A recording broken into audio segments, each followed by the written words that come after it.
স্মৃতির চিলেকোঠা গল্পবাস্তের আড্ডাখানাতে আজ আপনারা শুনবেন গোপাল ভাঁড়ের গল্প। গল্পের নাম স্মৃতিশক্তি। গোপালের প্রখরভাবে স্মৃতিশক্তি ছিল। ভালোভাবে বলতে হলে বলা যায় অসাধারণ। তার মনের পর্দায় যেন সব কিছু ছাপা হয়ে যায় অবিকল।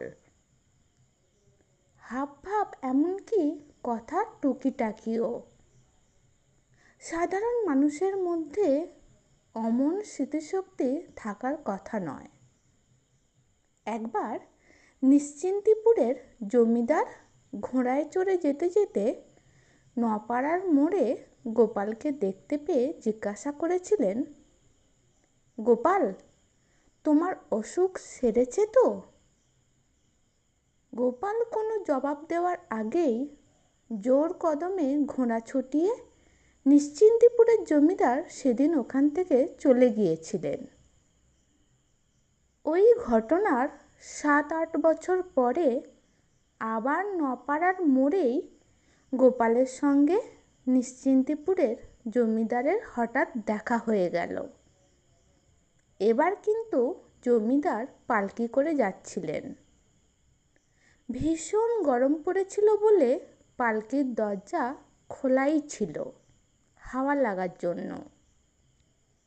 জমিদার নতুন করে প্রশ্ন করার আগেই সেই 7-8 বছর আগেকার প্রশ্নের জবাব দিল, আমার অসুখ সেরে গেছে হুজুর, এখন আমি ভালো আছি।